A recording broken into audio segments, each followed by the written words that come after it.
하나님께서 주일 오전 여러분들에게 주시는 말씀은 누가복음 9장 1절부터 6절까지 말씀입니다. 누가복음 9장 1절부터 6절까지 말씀입니다. 두 번에 걸쳐 이 본문을 여러분들에게 설교하고자 합니다. 누가복음 9장 1절부터 6절까지 주님의 말씀에 여러분들의 귀를 기울이시고 이 말씀을 아멘으로 받으시기를 바랍니다. 예수께서 12제자를 불러 모으사 모든 귀신을 제어하며 병을 고치는 능력과 권위를 주시고 하나님의 나라를 전파하며 앓는 자를 고치게 하려고 내보내시며 이르시되 여행을 위하여 아무것도 가지지 말라. 지팡이나 배낭이나 양식이나 돈이나 두벌옷을 가지지 말며 어느 집에 들어가든지 거기서 머물다가 거기서 떠나라. 누구든지 너희를 영접하지 아니하거든 그 성에서 떠날 때에 너희 발에서 먼지를 떨어버려 그들에게 증거를 삼으라 하시니 제자들이 나아가 각 마을에 두루다니며 곳곳에 복음을 전하며 병을 고치더라. 아멘. 기도하시겠습니다. 거룩하고 자비로우신 하나님, 오늘도 우리에게 은혜 베풀어 주시기를 이 예배 가운데 우리를 부르시며 하나님 주의 말씀 앞에 세워주심을 감사드리옵나이다. 참으로 말씀으로 찾아오시는 주님을 만나 배우기를 원하나이다. 주님의 마음을 배워 알아가기를 원하나이다. 우리에게 주신 사명을 따라 이 땅에서 복된 하나님의 자녀의 삶을 살아가기를 원하나이다. 우리에게 주의 말씀을 깨닫게 하시고 그 말씀으로 찾아오시는 주님을 만나 배우는 은혜를 누리게 하여 주시옵소서.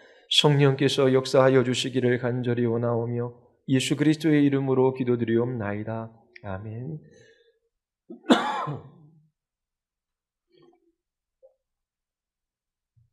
지난주 예수 그리스도의 부활에 관하여 여러분들에게 말씀을 드렸습니다. 기독교 신앙은 종교적인 관념이나 경험에 기초하지 않습니다. 하나님이 있을 거야. 하나님을 믿는 것은 좋은 것이지. 잘 믿고 착한 일을 하면 좋은 곳에 갈 거야. 교회에 오면 마음이 평안해. 기쁨이 있어. 그런 종교적인 관념이나 경험에 기초해서 기독교 신앙이 세워지는 것이 아니지요. 기독교 신앙은 역사적인 사실에 기초합니다. 하나님의 아들이신 예수님께서 이 땅에 오셨어요. 이 땅에서 하나님 나라의 복음을 전하시고 놀라운 기적을 행하셨지요. 그리고 십자가에 못 박혀 죽으셨습니다. 그분은 죄가 없으셨지만 하나님의 계획을 따라 우리와 같은 죄인들을 대신하여 십자가에서 죽으셨어요. 그리고 그 십자가에서 죽은 자 가운데 사흘 만에 부활하셨습니다. 부활하신 예수님을 수많은 사람들이 목격했어요. 사도들이 목격했고 사도들 외에 수많은 사람들이 부활하신 예수님을 목격했어요. 그래서 겁쟁이고 예수님을 버려두고 도망갔던 그 제자들이 부활하신 예수님을 만나 뵙고 놀랍게 변화되었습니다. 자신의 생명, 자신의 전 인생을 걸고 예수님이 메시아입니다. 구세주입니다. 예수님만이 하나님께로 가는 유일한 길이요 진리요 생명입니다. 죄에서 돌이켜 예수 그리스도를 믿어 하나님의 자녀가 되십시오. 이 복음을 전하기 위하여 자신의 평생 그 모든 것들을 다 소진했습니다. 예수님께서는 부활하신 후 40일 동안 제자들과 함께 계시다가 하늘로 승천하셨지요. 그리고 오늘도 그 하나님의 보좌 우편에서 만물을 통치하고 다스리시고 계셔요. 그리고 사람들이 눈으로 보았던 것처럼 다시금 이 땅에 심판주로 다시 오실 것을 약속하셨습니다. 이미 일어난 일이고 일어날 일이에요. 여러분들이 역사 가운데 어떠한 일들이 일어났는지 바라보시기를 바랍니다. 오늘도 역사 가운데 일어난 아주 놀라운 전환점 하나를 여러분들에게 소개하고자 합니다. 예수님의 공생의 3년 사역 중에 아주 중요한 전환점이 오늘 본문에 기록되어져 있습니다. 예수님께서 12명의 제자들을 세상으로 파송하는 매우 짤막한 이야기가 기록되어져 있지요. 하지만 아주 중요한 장면입니다. 예수님께서 제자들을 훈련시키시고 준비시키셔서 그들을 세상으로 내보내셔요. 그리고 얼마 되지 않아, 오래지 않아 이 제자들은 세상을 완전히 뒤집어 놓습니다. 예루살렘과 사마리아와 그리고 로마까지 완전히 뒤집어지는 놀라운 일들이 일어나요. 그리고 하나님께서 그들이 전하고 가르친 그 내용을 기록하게 하셔서 우리에게 성경으로 남겨주셨습니다. 주님께서 12제자를 세워가시는 방식을 보면 놀라운 교훈을 얻을 수 있습니다. 하나님께서는 홀로 일하시지 않고 우리들과 함께 일하기를 기뻐하셔요. 하나님께서 6일 동안 천지를 창조하셨습니다. 그리고 창조하신 그 세계를 아름답게 가꾸어 나가기를 원하셨어요. 그때 하나님께서 아담과 하와를 창조하시고 그 일을 그들에게 맡기셨습니다. 예수님도 홀로 하나님 나라의 복음을 전하고 놀라운 기적과 이적을 행하시다가 이제 주님을 따르는 제자들에게 하나님 나라의 복음과 능력을 주셔서 그들을 세상으로 내보내십니다. 이러한 일들이 진행되는 과정을 통하여 우리는 놀라운 통찰력을 얻을 수 있습니다. 하나님께서 사람들을 부르셔서 어떻게 그 일들을 감당하게 하시는지 우리에게 보게 하셔요. 오늘 본문은 예수님의 사역에 있어서 놀라운 전환점이 됩니다. 누가복음 9장 1절부터 6절까지의 말씀은 예수님께서 제자들을 세상으로 파송하는 장면을 소개하고 있어요. 예수님은 갈릴리 나사렛에서 30년을 사셨습니다. 그곳에서 사역을 하신 것은 아니었어요. 30년 동안 사시는 동안 죄를 지으신 적이 없으셨어요. 완전히 의로운 삶을 사셨지요. 그리고 30살이 되었을 때에 요단강에 나아가 세례 요한으로부터 세례를 받으셨어요. 요한은 예수님이 자신에게 나오는 모습을 보고 보라, 세상 죄를 지고 가는 하나님의 어린 양이로다 라고 말했습니다. 구약에서 약속된 메시아의 사역이 시작이 된 것이지요. 그리고 3년 동안의 공생애를 보내십니다. 마침내 예수님은 십자가에서 달리셔 죽으시고 부활하시는 하늘로 승천하셔요. 예수님께서 사역을 시작하신 후 18개월이 지났습니다. 딱 절반이 지나간 그때가 바로 이 9장이 시작되는 시점입니다. 18개월이 지난 후 예수님께서는 제자들을 세상으로 보내셔요. 자, 앞으로 남은 기간이 얼마지요? 18개월이 남아 있습니다. 예수님이 공생애를 시작하신 이 18개월 동안은 홀로 사역을 감당하셨어요. 기적을 행하시는 분도 예수님, 하나님 나라의 복음을 선포하시는 분도 예수님이셨어요. 우리들이 질문을 받은 것도 예수님이셨고 또 종교 지도자들과 갈등을 빚으신 것도 예수님 자신이셨어요. 예수님 홀로 설교하시고 가르치시고 귀신을 내어주시고 병자를 고쳐주시고 죽은 자를 일으켜 세워주시고 또 바람과 파도를 잠잠케 하셨습니다. 예수님께서 홀로 18개월 동안 사역해 오신 거예요. 자, 병자가 자기 자신의 질병 때문에 고통을 받고 있어요. 예수님께로 나아가면 나을 수 있다라고는 소문이 들려옵니다. 어떻게 해야 됩니까? 예수님을 찾아가야 돼요. 예수님께서 권세 있는 말씀으로 설교하신다라고 하는 이야기가 들려와요. 주님의 말씀을 듣고 싶어요. 어떻게 해야 됩니까? 예수님을 찾아가야 합니다. 예수님이 계신 그곳에서만 치유의 사건이 일어나고 예수님이 계신 그곳에서만 하나님 나라의 복음을 들을 수 있었어요. 18개월 동안 예수님께서 홀로 사역을 감당하시는 동안 사람들의 숫자가 기하급수적으로 늘어났어요. 수많은 사람들이 예수님의 주위에 몰려들기 시작합니다. 이제는 좀처럼 예수님을 만나기가 어려워요. 저 멀리서 예수님을 바라보아야만 했습니다. 예수님께 좀 가까이 나아가려면 수많은 인파를 뚫고 예수님께 나아가야만 했지요. 지난번 야이로의 딸을 예수님께서 살려주신 그 사건을 여러분들에게 설교했습니다. 예수님께서 야이로의 집으로 가는 그 길에 인파들이 몰려들었어요. 좀처럼 그 사람들을 뚫고 나가는 일이 어려웠습니다. 밀집해 있는 사람들로 인하여 숨이 막힐 지경이었지요.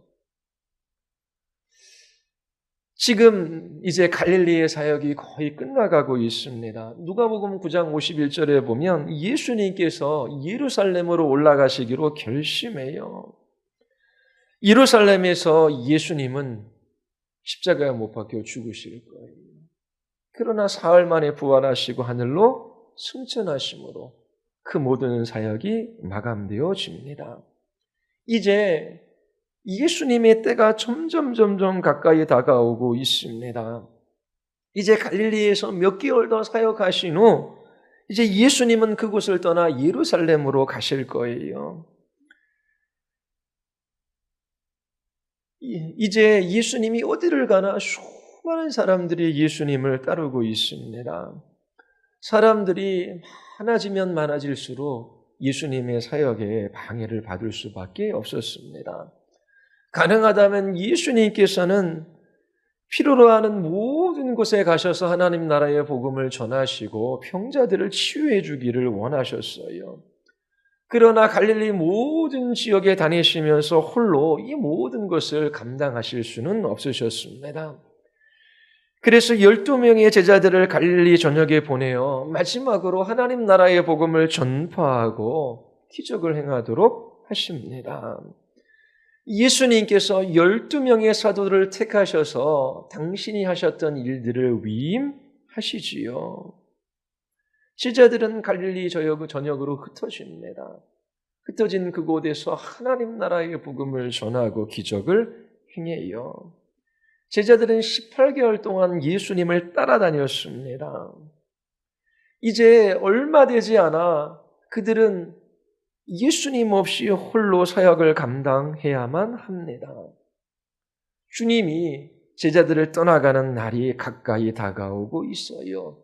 예수님께서는 그때를 위하여 제자들을 준비시키고자 하십니다. 처음으로 제자들은 예수님께 사역을 위임받아 갈릴리 전역으로 흩어집니다. 예수님께서는 제자들을 설교자와 전도자로 바꾸어 놓으셔요. 예전에는 따라다니며 배우는 사람들이었습니다. 그러나 이제 처음으로 예수님은 그들을 선포자요, 설교자로 세워 놓으십니다.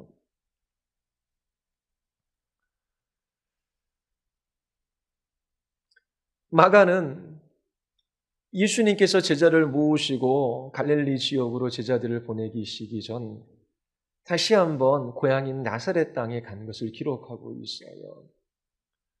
예수님이 긍휼히 여기셨기 때문입니다. 첫 번째, 예수님께서 자신의 고향 동네인 나사렛 회당에서 가르칠 때에 사람들이 예수님을 절벽으로 끌고 가서 밀어 죽이려고 했어요. 그들은 예수님이 행하신 기적을 부인하지 않았습니다. 귀신과 질병과 죽음과 자연을 다스리시는 그 능력을 부인하지 않았어요. 그러나 그들은 예수님을 미워했습니다. 그 이유가 무엇입니까? 예수님께서 그들의 영적인 상태를 정확하게 진단하셨기 때문에 그래요. 너희들은 영적으로 파산 상태에 있는 사람들이다. 너희들은 눈 뜬 것 같지만 눈먼 장님이다. 너희들은 죄의 무거운 짐에 짓눌린 자들이다. 너희들은 사단에 포로된 자들이다. 너희들은 갇힌 자들이다. 그 죄에서 돌이켜 회개하고 내가 메시아인 것을 믿으면 하나님 나라의 백성이 될 수 있다. 예수님께서 복음을 전하셨어요. 그러나 그들은 자신들이 죄인이며 영적으로 가난하고 눈멀고 갇히고 억눌린 자라고 하는 그 예수님의 진단을 싫어한 것이지요. 그래서 예수님을 배척했습니다. 예수님께서 두 번째 방문하실 때도 동일하게 이 나사렛 사람들은 예수님을 배척해요. 그래서 마가는 예수님이 나사렛을 떠나 마을을 두루 돌아다니며 가르치셨다라고 그렇게 말합니다. 예수님께서 나사렛을 떠나 갈릴리 사역을 몇 개월 더 그렇게 행하셔요.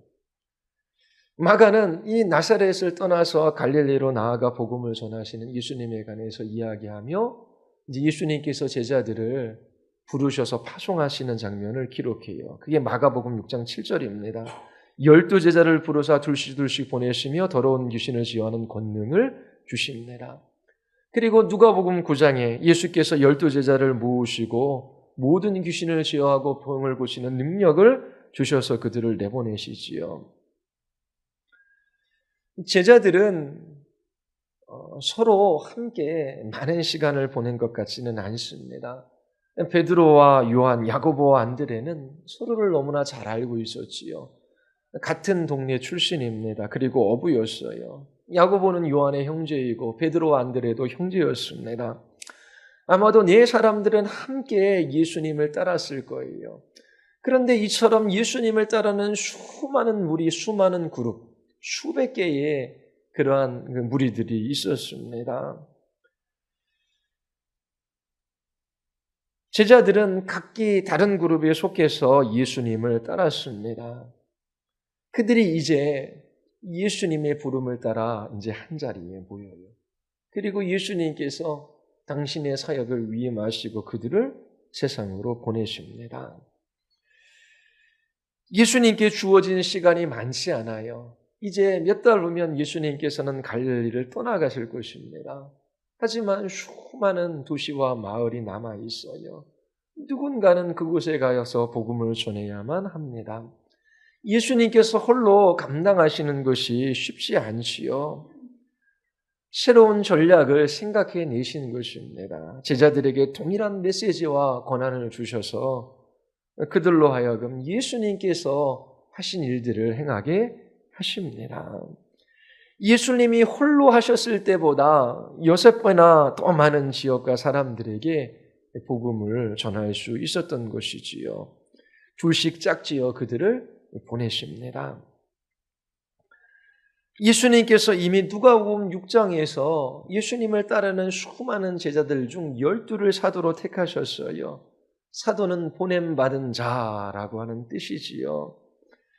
택함을 받은 사도들이 이제 9장에서 18개월이 지났을 때 처음 예수님의 부르심을 받고 그 사역을 감당합니다. 예수님께서 몇몇 제자들에게는 사람을 낚는 어부가 되리라 약속해 주셨어요.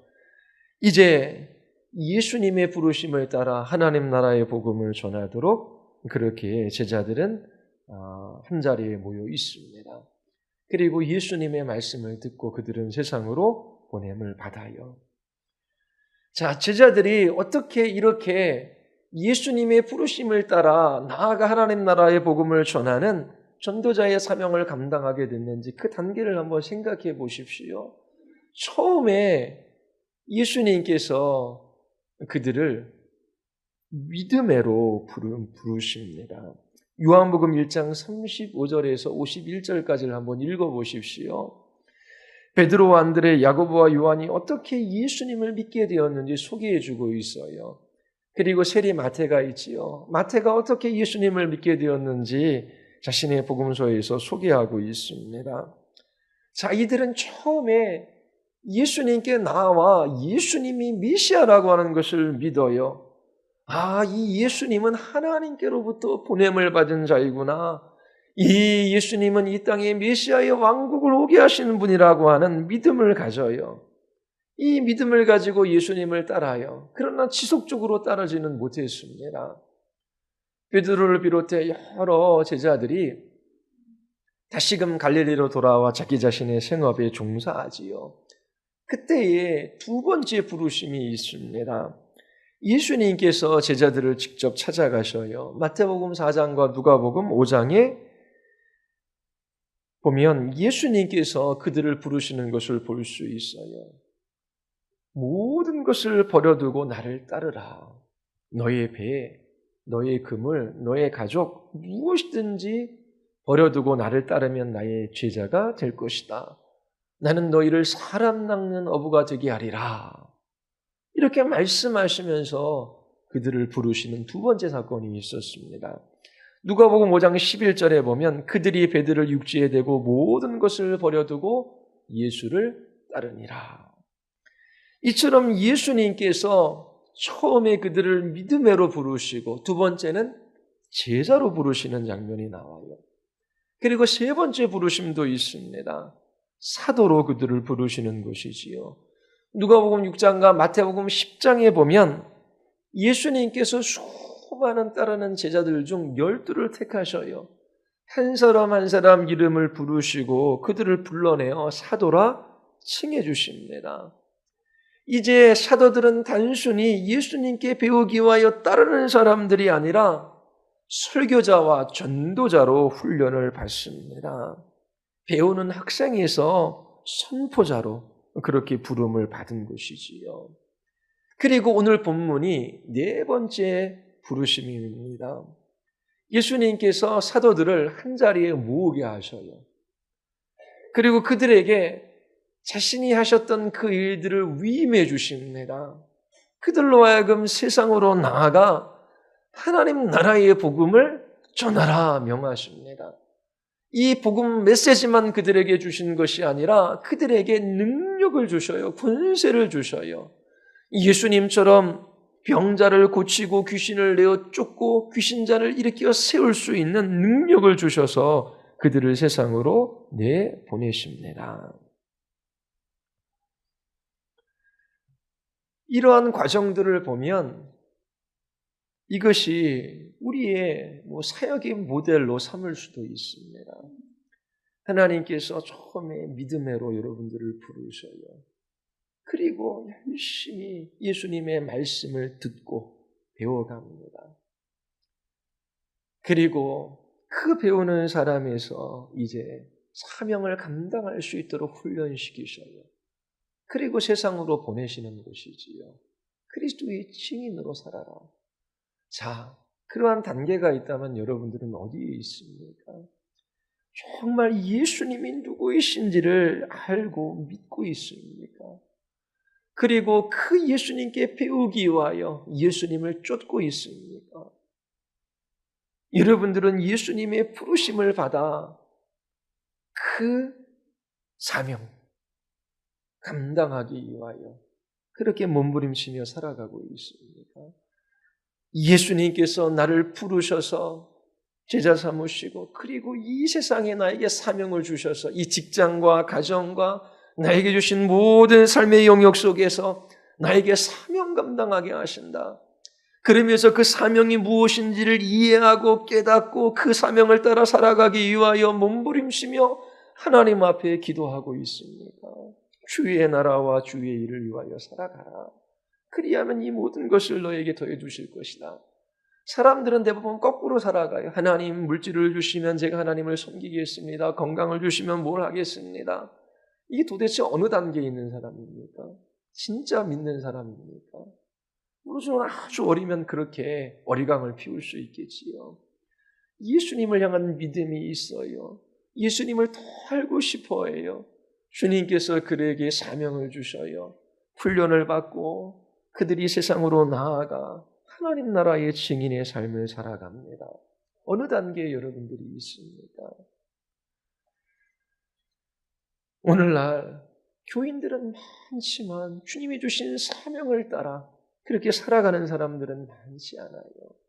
여러분 인생의 목적도 의미도 가치도 살아가는 이유도 모르는 채 잠시 이 땅에서 평안하고 안정적이고 그리고 다른 사람들에게 뽐내는 삶, 그것만을 목적으로 살아간다면 얼마나 비참하고 불행한 사람입니까? 지위도 없고 권한도 없고 돈도 없고 사람들이 알아주지 않아도 괜찮아요. 그런데 하나님께서 나를 지목하고 부르셔서 믿음을 선물로 주시고 주님을 따르게 하시고 주님을 알아가게 하시고 나같이 아무것도 아닌 인생을 부르셔서 이 사명 감당하게 하시는 것입니다. 예수님께서 제자들을 부르셔요. 그 제자들은 일반적인 사람들이에요. 보통 사람들입니다. 바울은 육신의 기준으로 보아서 지혜 있는 사람이 많지 않고 권력 있는 사람이 많지 않고 가문이 훌륭한 사람이 많지 않다라고 말해요. 하나님, 배우지도 못했어요. 육신도 건강하지도 않아요. 지혜도 없어요. 권력도 없어요. 우리의 가문이 훌륭하지도 않아요. 그런데 하나님께서 나를 지목하시고 부르셔서 믿음을 주시고 주님의 은혜와 사랑을 경험하게 하시고 또 아무것도 자랑할 것도 없고 내세울 것도 없는 나에게 사명을 주셔서 주님께서 이 땅에 계셨으면 하셨을 그 일을 우리에게 주셔서 감당하게 하시는데 이 사명 주신 것이 너무나 놀랍고 하나님 너무나 감사합니다. 하나님 참으로 세상이 알아주지 않아도 주님이 주신 이 사명을 따라 끝까지 살아갈 수 있도록 하나님 저를 붙들어 주시옵소서. 이 사명을 감당하는 데 건강이 필요하고 물질이 필요하고 그리고 사람이 필요하고 도움이 필요하면 하나님께 구하면 됩니다. 제자들은 이처럼 사명의로의 부르심을 받아요. 우리들도 그렇게 부르시는 것입니다. 제자들은 18개월 동안 예수님을 따라다녔어요. 그리고 앞으로 18개월의 시간이 남아있어요. 18개월 딱 절반의 시간이 지난 후 예수님께서 한 번 그들을 갈릴리 전역으로 보내셔요. 그들이 경험한 것이 많이 있을 거예요. 그리고 다시 돌아와 그들의 사역을 예수님께 보고하지요. 그리고 몇 개월 동안 갈릴리에 더 머무르십니다. 자, 그리고 앞으로의 10개월이 남아 있어요. 그런데 예수님께서 그 겟세마네 동산에서 붙잡혀 가실 때 제자들은 예수님을 버려두고 다 도망가요. 그 모든 함께한 시간이 아무것도 아닌 것처럼 보입니다. 그런데 제자들이 부활하신 예수님을 만나요. 그들이 모여들기 시작합니다. 그리고 오순절에 성령이 임해요. 제자들의 삶이 180도로 변화되어지지요. 그들은 예수님이 떠나가신 후 자신들의 전 생애와 전 삶과 전 생명을 바쳐 이 복음 전하는 일에 헌신합니다. 예수님께서 이 누가복음 9장에서 물론 자랑할 것이 없는 정말 평범한 사람들을 부르셔서 예수님이 하셨을 그 사역을 그들에게 부여해 주셔요. 그들은 특별할 것 없는 사람이지만 특별한 사명을 받은 사람들입니다. 온 우주의 창조주이시며 통치하시는 왕에게 위임받은 사역이에요. 그들이 행하는 그 일들은 얼마나 가치 있고 아름다운 일일까요? 그들은 연약했지만 하나님께서 그들을 통하여 뜻하신 바 그 일들을 이루어 가시는 것을 우리는 성경에서 볼 수 있었습니다. 자, 예수님께서 왜 12사도들을 택하셨을까요? 10명도 14명도 아닌 왜 12명을 택하셨을까요? 그 이유가 뭘까요? 이스라엘의 12지파와 관련이 있지요. 예수님께서 12사도를 택하십니다. 이것은 본질적으로 메시아를 거부하고 불신앙으로 마음이 굳어있는 이스라엘을 향한 심판이기도 합니다. 이 12은 이스라엘의 새로운 영적인 지파를 구성하기 때문이지요. 이들은 상징적으로 새로운 지파의 머리들입니다. 이 12사도 중 유대인 선생인 랍비를 찾아볼 수 없는 이유가 여기에 있어요. 12 사도들 중에는 서기관도 제사장도 바리새인도 사두개인도 없어요. 평범한 일반적인 사람들입니다. 예수님께서 배교한 이스라엘을 심판하시는 것입니다. 예수님은 종교 지도자 중 어떤 사람도 사도로 택하지 않으셨어요. 이처럼 아주 평범한 12명을 택하신 것은 변절한 이스라엘에 대한 심판이에요. 기존에 있는 모든 종교 체계와 종교 지도자들을 다 버리시는 사건입니다. 그들 모두가 철저하게 부패했기 때문에 그래요. 예루살렘의 종교 지도자들을 한번 생각해 보십시오. 70명의 사내들인 공회원이 있고 대제사장이 있었습니다. 그들은 배교자 중에 배교자들이지요. 그들은 모세와 다윗과 그리고 여러 선지자들을 따른다라고 말은 합니다. 그러나 정말 아브라함이 믿었던 그 믿음을 그들은 가지고 있지 않았어요. 진정 아브라함의 자손이 아니지요. 그들은 철저하게 부패했습니다. 예수님을 미워했어요. 예수님이 전한 복음을 싫어했지요. 그래서 예수님을 죽이기로 모의했고 십자가에 못 박아 죽게 했습니다. 예수님께서 이스라엘을 위해 12명의 새로운 지도자를 택하셨어요. 그들은 이스라엘의 참된 영적인 지도자가 됩니다. 그리고 이 12명은 상징적으로 폐교한 이스라엘을 향한 심판이기도 해요. 하나님께서 이 12명을 통하여 새로운 이스라엘을 만드시고자 하시기 때문입니다. 이제 신학의 새로운 교회가 이 12 사도들을 기반으로 세워져요. 에베소서 2장 20절에 보면 교회는 사도들의 터 위에 세워졌고 그리스도께서 친히 모퉁이 돌이 되셨다라고 말씀하십니다. 자, 이처럼 예수님께서 12 사도를 택하신 것은 새로운 이스라엘을 만드시기 위함이에요. 그것은 기존의 종교 체계와 종교 지도자들을 내어버리시는 과정이지요. 그리고 유대인들이 믿던 그 유대 종교를 파괴하시는 과정입니다. 이 12 사도들이 전한 복음을 통하여 하나님께서 이스라엘을 심판하시면서 새로운 이스라엘을 세우고자 하시는 것입니다. 이처럼 제자들을 이스라엘로 보내시는 것은 복음 전도인 동시에 이스라엘에 대한 심판이에요. 자, 제자들을 보내십니다. 보내시면서 예수님께서 두 가지를 말씀하셔요. 하나가 뭡니까? 하나님 나라를 전파하라 라고 하는 것입니다. 이들은 전령사들이에요. 전령사는 왕으로부터 메시지를 위임받아 각 마을에 돌아다니면서 왕의 메시지를 전하는 사람들이에요. 왕이신 예수 그리스도의 메시지를 이들이 받아 각 마을에 돌아다니면서 예수님의 말씀을 전합니다. 그 메시지가 뭐예요? 하나님 나라의 복음입니다. 하나님 나라가 이 세상에 왔다라고 하는 거예요. 그 구세주가 이 세상에 왔다라고 하는 것을 전하는 것입니다.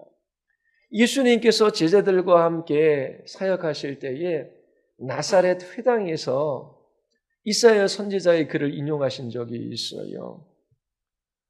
메시아가 약속된 메시아가 왔다. 그 메시아가 가난한 자, 갇힌 자, 눈먼 자, 억눌린 자들에게 오셨다. 은혜의 해를 선포하기 위함이다. 왕이 오셨고 그 나라가 이 땅에 임했다. 그 메시아가 자신임을 말씀하시지요. 예수님께서 제자들을 이 세상에 보내셔서 위임하신 게 뭐냐면 메시지예요. 하나님 나라의 복음에 대한 메시지입니다. 여러분, 이 세상이 전부가 아닙니다. 하나님이 통치하는 나라가 있어요. 그 하나님의 나라가 메시아와 함께 이 세상에 임했습니다. 이걸 선포하라고 하는 거예요. 제자들이 나아가 하나님 나라를 선포합니다. 여러분, 우리들은 하나님을 떠난 죄인입니다. 그 죄에서 돌이켜 회개해야 합니다. 그리고 오직 하나님의 자비와 은혜만을 구해야 합니다. 이 땅에 메시아로 오신 예수 그리스도를 믿으십시오. 그러면 누구든지 하나님의 나라에 들어갈 수 있습니다. 누구든지 구원을 얻습니다. 이걸 선포한 거예요. 그래서 하나님 나라의 복음을 예수님께서 선포하시고 제자들에게 선포하시는 것을 잘 살펴보면 몇 가지 요소가 있어요. 첫 번째가 뭐냐면 죄에 대하여, 회개에 대하여, 그리고 구원에 관하여, 자비와 은혜에 관하여 선포하십니다. 오늘날에도 우리는 하나님 나라의 복음을 선포하도록 부름을 받아요. 사도들이 전한 것과 동일한 메시지예요. 하나님이 다스리시는 하나님의 나라가 있습니다. 여러분 모두 그 나라에 들어갈 수 있어요. 이 세상과 비교할 수 없는 영원히 복된 곳입니다. 여러분이 죄인일지라도 하나님 앞에 나아가 그 죄를 고백하고 회개한다면, 하나님께 자비와 용서를 구한다면, 그리고 하나님의 아들이신 예수 그리스도께서 우리 죄를 위하여 십자가에서 죽으신 것을 믿는다면 누구든지 하나님 나라에 들어갈 수 있습니다. 이렇게 하나님의 나라를 선포하는 것입니다. 사람들에게 찾아가 하나님을 믿지 않는 것, 그분의 말씀을 따라 살아가지 않는 것이 죄인임을 이야기하십시오. 그리고 그 죄의 자리에서 돌이켜 회개해야 합니다. 그리고 세상 사람들은 영적으로 가난해요. 그들은 눈멀고 억눌린 자들입니다. 회개하고 예수께로 돌이키지 않으면 그들에게는 하나님의 진노와 심판밖에 없다라고 하는 것을 말해 주어야 해요. 그리고 인생들에게 유일한 소망은 예수님께서 죄인들을 위하여 십자가에서 죽으신 것을 의지하여 하나님의 자비하심과 은혜를 구하는 것입니다. 이것을 말해 주어야 합니다. 그들이 믿든지 믿지 않든지 그것은 우리의 영역에 속한 것이 아니에요. 이 세상이 전부가 아니에요. 한 번 죽는 것은 사람에게 정해져 있습니다. 하나님의 나라가 있습니다. 그것은 가장 복된 곳이에요. 눈물도 고통도 질병도 죽음도 없는 복된 곳입니다. 눈이 멀어 우리는 그곳을 바라보지 못하고 있어요. 하나님을 떠나 불순종하며 죄지으며 살아가는 것들을 회개하고 우리를 위하여 십자가에서 죽으신 예수 그리스도를 의지하십시오. 그러면 그 하나님의 나라를 볼 수 있습니다. 영광의 나라에 들어갈 수 있습니다. 예수님만 의지하고 하나님의 자비하심을 구하십시오. 그렇게 선포해야 합니다. 예수님도 누가복음 4장 33절에 보면 내가 다른 동네들에서도 하나님 나라의 복음을 전파해야 하리라. 이 복음 메시지를 선포하신 것입니다. 제자들도 이 하나님 나라의 복음을 예수님을 따라다니면서 들었을 거예요. 이제 18개월 동안 예수님께 들은 그 하나님 나라의 복음을 제자들은 세상으로 나아가 전합니다. 그런데 마태복음 10장에 보면 예수님께서 이 복음을 선포하는 것에 한 가지 제한을 두셔요. 뭐라고 말씀하시냐면 이방인들에게 가지 말라, 사마리안들에게도 가지 말라, 이스라엘에게로 가라. 그렇게 말씀하십니다. 그 이유가 무엇입니까? 이스라엘에 베풀어 주시는 은혜이지요. 하나님께서 한 번 더 기회를 주시는 것입니다. 이스라엘은 언약 백성이에요. 하나님께서 그들과 약속을 맺으셨어요. 하나님의 율법이, 성경이 그들에게 주어졌지요. 그들에게 믿을 수 있는 기회가 한 번 더 주어지는 것입니다. 제자들이 갈릴리 전역에 흩어져서 복음을 전해요. 그들이 듣지 않으면 이제 이방인에게로 그 복음이 전해질 거예요. 사마리아와 온 땅으로 퍼져나갈 것입니다. 여러분들은 이미 하나님의 계획이 어떠한지를 알고 있어요. 이 구원의 메시지는 이스라엘만을 위한 것이 아니에요. 이스라엘 중 복음을 듣고 믿는 사람들이 나타났습니다. 그들을 통하여 복음이 사마리아와 온 땅 이방인들에게 전해져요. 이스라엘 민족은 택함을 받았지만 믿지 않았습니다.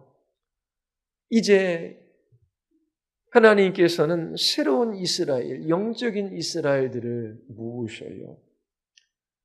그 예루살렘으로부터 시작된 복음이 그 유대인들을 통하여 이방인들에게 증거되어지고, 그리고 신약의 교회가 세워졌지요.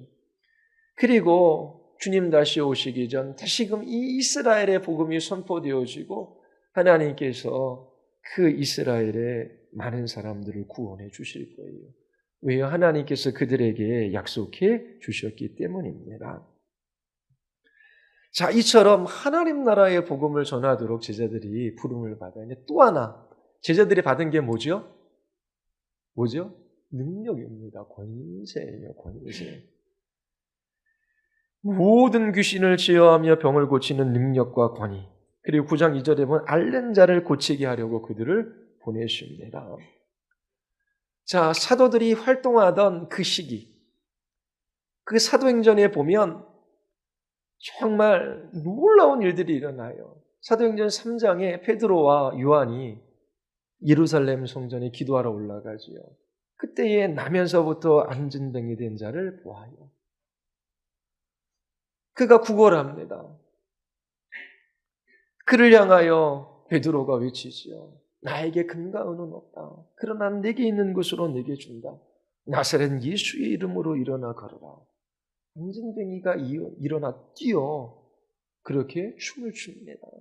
수많은 사람들이 놀라 이 베드로와 요한 주위에 모여들어요. 그리고 그 베드로와 요한을 섬기려고 하지요. 이처럼 사도행전에 예수님께서 행하셨던 그 일들이 사도들을 통하여 동일하게 일어나는 그 일들을 우리가 볼 수 있어요. 왜 예수님께서 사도들에게 이러한 권세와 권위를 주셨을까요? 이 권위와 권세를 주신 것은 이들이 전하는 하나님 나라의 복음, 이 메시지가 정당하다, 옳다라고 하는 것을 입증해 주시기 위함이에요. 예수님도 기적을 행하실 때에 기적 자체를 목적으로 삼으신 적이 없어요. 하나님 나라의 복음을 선포하시기 위하여 기적을 수단으로 삼으신 것이지요. 그런데 이스라엘 백성들은 뭐에 관심이 있어요? 기적에만 관심이 있었습니다. 그래서 예수님께서 사역 행하시는 동안 그 놀라운 기적과 이적적인 일들을 다른 사람이 가서 전하지 말라라고 금지시킨 그 이유가 거기에 있는 것입니다. 하나님 나라가 왔어요. 근데 그 나라가 왔다라고 하는 것을 증거하기 위하여 이 세상에서 도저히 사람들이 행할 수도 없고 일어날 수도 없는 그 놀라운 이적을 행하신 것입니다. 그 이적은 하나님 나라를 가리키고 있어요. 그 나라는 질병이 없다라고 하는 거예요. 그런 고통과 그 두려움 속에 살아갈 필요가 없다라고 하는 것입니다. 그래서 기적을 행하신 거예요. 제자들도 나아가서 하나님 나라의 복음을 선포합니다. 그들이 전하는 하나님 나라의 복음이 하나님께로부터 온 것이라고 하는 것을 어떻게 입증할 수 있습니까? 기적을 통해서 입증하는 것이지요. 그런데 오늘날 보십시오. 한 사람이 서서 하나님 나라의 복음을 전해 여러분들의 복음을 전한다라고 생각해 보십시오. 그런데 기적을 행할 수 있는 능력을 주셨습니까? 기적이 오늘날도 일어나지만 사도들이 행했던 그 기적이 오늘날 그렇게 일어나지 않아요. 왜냐하면 우리가 전하는 하나님 나라의 복음이 정당한지 그렇지 않은지를 판단할 수 있는 기준이 있기 때문에 그래요. 신약 성경이 완성되어졌기 때문에 그렇습니다. 신약 성경에 반하여 복음을 전하면 그건 거짓된 복음이에요. 신약 성경에서 전한 복음에 무엇을 빼거나 더하거나 그러면 그것은 이미 복음이 아닌 것입니다. 그러나 사도들이 전하던 시대에는 성경이 없었어요. 신약 성경이. 이 사도들이 선포된 복음을 판단할 기준이 없었던 것이지요. 이들이 전하는 이 복음이 하나님께로부터 온 것인지를 어떻게 사람들이 확인할 수 있습니까? 의문의 여지 없이 사도들이 전하는 메시지의 정당성을 부여하기 위하여 하나님께서, 예수님께서 이들에게 놀라운 능력을 주신 거예요. 예수님의 제자들은 이 능력으로 나아가 하나님 나라의 복음을 전했어요. 그들이 전하는 그 복음이 하나님께로부터 온 것임을 하나님께서 입증해 주신 것이지요. 사도 바울이 있습니다. 아주 독특한 부르심이었어요. 그래서 사람들은 12사도 외에 바울이 사도라고 하는 것을 잘 믿으려고 하지 않았어요. 그래서 바울은 자기 자신이 보낸 서신에서 자기 자신이 사도임을 입증하려고 노력했습니다. 그중 한 구절이 고린도서 12장 12절이에요. 사도된 표가 된 것은 내가 너희 가운데 모든 참음과 표적과 기사와 능력을 행한 것이라. 내가 사도된 표가 뭐라고요? 내가 전하는 이 하나님 나라의 복음이 예수님이 전한 것이고 사도들이 전한 것이고 하나님께로부터 온 것이라고 하는 그 증거가 뭐예요? 표적과 기사와 능력이라고 하는 것입니다. 그리고 사도행전 2장 22절에 보면 이스라엘 사람들아 이 말을 들으라. 너희도 아는 바와 같이 하나님께서 나사렛 예수로 큰 권능과 기적과 표적을 너희 가운데 베푸사 너희 앞에서 그를 증언하였느니라. 예수님께서 하나님 나라의 복음을 선포하셨어요. 권능과 기적과 표적을 행하셨어요. 하나님께서 그렇게 행하게 하신 거라고 하는 거예요. 왜요? 이 예수님이 하나님께로부터 오신 분임을 입증해 주시기 위함입니다. 하나님이 예수님을 하나님의 아들로 메시아로 입증해 주셨어요. 어떻게? 표적과 기사와 능력을 행하게 하심으로. 자, 사도들이 나아가 하나님 나라의 복음을 전하십니다. 어떻게 입증해 주셔요? 하나님께서 표적과 기사와 능력을 행하게 해 주심으로. 그래서 히브리서에 보면 우리가 이같이 큰 구원을 등한히 여기며 어찌 그 보응을 피하리요. 이 구원은 처음에 주로 말씀하신 바요 들은 자들이 우리에게 확증한 바니. 자, 예수님께서 말씀하시고 사도들이 우리에게 확증해 주신 것이다. 그러면서 2장 4절에 보면 하나님도 표적들과 기사들과 여러 가지 능력과 자기 뜻을 따라 성령이 나누어 주신 것으로 그들과 함께 증언하셨느니라. 하나님께서 뭘로 증언하셨다고요? 예수님이 복음을 전하신 것, 사도들이 복음을 전하신 것, 거기 하나님께서 표적과 기사와 능력으로 증언해 주셨다라고 그렇게 증거하고 있습니다. 사도들에게 기적을 행할 수 있는 능력이 주어졌어요. 그 이유가 무엇입니까? 그들이 전하는 그 복음의 정당성 때문이에요. 사도들이 복음을 전할 그 당시에, 성경이 기록될 그 당시에 놀라운 기적이 일어났어요. 그런데 이제 사도들이 죽어요. 성경이 완성되었어요. 기적이 사라졌습니다. 하나님께서는 오늘날 기적을 행하실 수 있어요. 그런데 초대교회 처음 그 사도들이 복음을 전했을 때 그때만큼의 그 기적은 일어나지 않아요. 왜요? 그 기적이 필요 없기 때문에 그래요. 우리가 전하는 이 복음의 정당성을 우리는 신약 성경에서 확보할 수 있기 때문에 그래요. 그런데 그 기적을 전하게 하신 그 예수님의 기적을 행하게 하신 그 예수님의 그 마음, 하나님의 마음은 오늘날도 우리에게 전달되어져야 돼요. 이게 무슨 말인지 여러분들에게 말씀을 드리겠습니다. 자, 예수님께서 능력을 행하셨어요.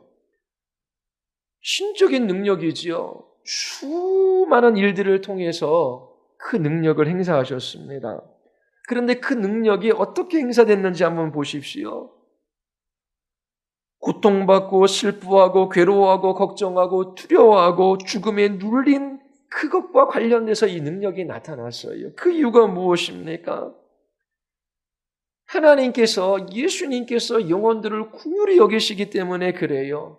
고통과 슬픔과 좌절, 괴로움, 두려움, 그리고 떠는 그 한 영혼을 향한 주님의 마음을 이 기적에서 우리는 볼 수 있는 것입니다.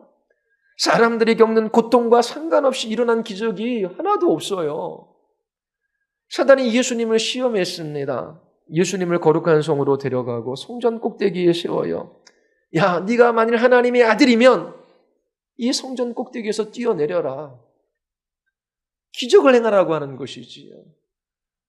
100m나 되는 그 높은 곳에서 사뿐히 땅으로 뛰어내렸어요. 놀라운 기적이잖아요. 그럼 그 기적을 보고 막 사람들이 예수님을 따를 것이라고 이 사단이 시험한 것입니다. 누구를 위한 기적입니까? 예수님은 그러한 내 능력을 사용하지 않으셨어요. 예수님이 행하신 모든 기적은 고통받는 사람을 향한 그분의 긍휼을 나타냅니다. 고통받는 사람들을 돕기 위하여, 구원하시기 위하여 예수님께서는 능력을 사용하셨어요. 예수님께서 사도들을 택하셔요. 그들에게 능력을 주십니다. 능력 주시니까 너무 좋다. 오늘날 우리에게 능력 주시옵소서. 성경을 잘 이해를 못하는 거예요. 그 능력이 어떻게 행사됩니까? 고통받고 억눌리고 두려워 떨고 두려움 가운데 신음하는 자들을 위해 사용되어지는 것입니다. 자신들을 위하여 자랑을 위해 사용되는 것이 아니에요. 그러니까 어떻게 그 제자들에게도 억눌리고 고통당하고 신음하는 그 영혼들에 대한 그 긍휼히 여기는 마음, 그 애틋한 마음, 주님의 마음이 이 제자들에게 주어진 거예요. 능력이 주어진 것이 아니라 주님의 마음으로 고통받는 영혼들을 바라보는 그런 제자들을 원하시는 것이지요. 바로 이것이 우리가 사랑으로 복음을 진리를 선포해야 하는 이유입니다. 주님이 원하시는 전도자 어떤 사람입니까? 예수님 없이 죄에 억눌리고 죄의 눈이 가려서 보지 못하고 갇힌 자 되고 이 세상의 종로로 타는 그 영혼들의 비참함을 보고 슬퍼하며 애통해하며 그들을 불쌍히 여기며 그들을 위하여 기도하고 그들을 위하여 복음 전하는 전도자를 주님께서 원하시는 것이지요. 죄와 사망과 사단의 권세 아래 종노릇하며 살아갑니다. 이 세상이 전부인 것처럼 살아가요. 좀 더 땀 흘려 열심히 일해서 얻는 것으로 자기 자신을 행복하게 하려고 해요. 그러나 정말 만족하지 못할 것을 위하여 수고하고 땀을 흘리며 살아갈 뿐입니다.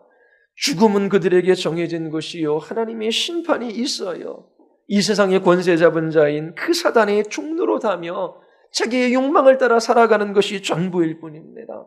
하나님께서 일반 은총 가운데 양심도 주시고 법도 나라도 주시고 권세도 주시고 이 세상을 유지해 주시기에 이만큼 우리가 살아가는 것이지, 하나님께서 한순간 은총을 거둬가시면 그 타락한 본성이 있는 그대로 드러나요. 우리는 그 본성들이 얼마나 추하게 드러나는지 유수에서 매일매일 봐요. 이처럼 하나님을 떠난 인생들이 눈먼 채 그 하나님의 진노와 심판 가운데 멸망의 길을 걸어가고 있습니다. 예를 들어서 그 한 사람의 눈에 수건이 가려져 있어요. 이렇게 사람 찾는 놀이를 하는 모양입니다. 그런데 옆에는 큰 웅덩이가 있어요. 낭떠러지예요. 막 눈이 먼 채 즐거워서 왔다 갔다 하는데 그 큰 웅덩이에 떨어질 판이에요. 그러면 그 옆에 가면 누군가 낚아채고 그의 눈을 풀어서 보게 해줘야 되잖아요. 하나님을 알지 못해요. 예수님을 몰라요. 이 세상이 전부인 것처럼 살아가요. 먹고 마시며 잠시 이 땅에서의 평안을 꿈꾸며 살아가지만 괴로움과 고통, 그 질병으로 인한 아픔이 끝나지 않아요. 죽음으로 인한 두려움도 찾아와요. 왜 이렇게 살아갈 수밖에 없는지 그들은 몰라요. 그런데 믿는 우리들이 그렇게 죄와 사망의 권세 아래 절망스러운 삶을 살아가는 사람, 예수님 없이 소망 없는 삶을 살아가는 사람들에게 찾아가 그들의 눈에 수건을 벗겨주고 자, 조금만 더 걸어가면 낭떠러지다 알려주어야 하는 것입니다. 돌이켜 회개하고 예수 그리스도를 믿음으로 하나님 나라의 백성이 될 수 있도록 도와주어야 하는 거예요. 우리가 영혼들을 구원할 수는 없지만 이처럼 사도들에게, 제자들에게, 그들에게 복음을 들은 또 다른 제자들이, 그리고 우리까지 이 복음이와 우리에게도 이 복음을 전할 수 있는 은혜를 주신 것입니다. 오늘날 보십시오. 학교 다니는 신학생들, 전도사, 강도사, 목사 할 것 없이 복음을 전할 수 있는 사람이 얼마나 됩니까? 그리고 교인들 중에 정말 이 하나님 나라의 복음을 위하여 그 영혼들을 불쌍히 여기며 위하여 기도하고 그 복음을 전하며 그 복음을 따라 살아가는 사람들이 얼마나 됩니까? 맞아요. 우리는 잘 못해요. 우리는 연약해요. 제자들도 예수님을 부인하고 예수님을 버리고 도망갔던 사람입니다. 그래서 날마다 우리를 위하여 십자가에서 죽으신 하나님의 아들을 바라보는 거예요. 하나님의 아들이 나를 위하여 죽으셨다. 우리를 위하여 부활하셨다. 그리고 하늘로 승천하셔서 이 온 우주 만물을 통치하고 다스리신다. 이 역사적인 사건에 우리의 눈을 고정하고 우리로 하여금 살게 하신 그 목적을 따라 하루하루 걸어가기 위하여 몸부림치며 이 믿음의 싸움들을 싸워가는 것입니다. 사명을 잃어버린 사람보다 더 비참한 사람은 없어요. 다 우리가 하나님의 심판대 앞에 설 것입니다. 자, 내가 너를 위하여 나의 아들을 내어주었는데 너는 어떠한 삶을 살았니? 한 달란트 받았는데 땅속에 묻어두었습니다. 구원받은 사람이 아니라고 하는 것이지요. 하나님의 나라는 반드시 이 땅에 임합니다. 그리고 우리에게 주의 나라를 위하여 살아갈 삶의 기회를 주셨어요. 하나님 나라의 복음, 죄에 대하여, 회개에 대하여, 하나님의 자비와 은총에 관하여, 구원에 관하여 여러분들이 가족들에게, 이웃들에게 선포하십시오. 그리고 하나님 나라의 시선을 고정한 채 하루하루 믿음의 삶을 살아가십시오. 하나님께서 아무것도 아닌 우리와 같은 인생들을 사용하셔서 천하보다 귀한 한 영혼, 그 생명을 구원하는 역사가 일어나기를 바랍니다. 우리 같이 기도하시겠습니다. 우리 이 시간 기도할 때에 하나님, 정말 우리가 종교적인 감정이나 판념이나 자기 경험의 기초에서 신앙생활을 하는 사람은 아닙니까? 참으로 역사 가운데 일어난 사건, 그 역사적 사실에 기반을 두고 저희들이 예수 그리스도를 바르게 신앙하며 고백하는 사람들입니까? 하나님, 우리의 소망이 이 땅에 있지 않고 하나님의 나라에 있습니다. 저 천국에 있습니다. 하나님, 이 땅에서 주님과 동행하며 주님이 하실 그 일들을 감당하게 하여 주시옵소서. 주여 역사하여 주시옵소서. 우리 같이 한번 우리 교회가 이 사명을 감당하는 교회 될 수 있도록 우리 같이 한번 우리 기도하시겠습니다.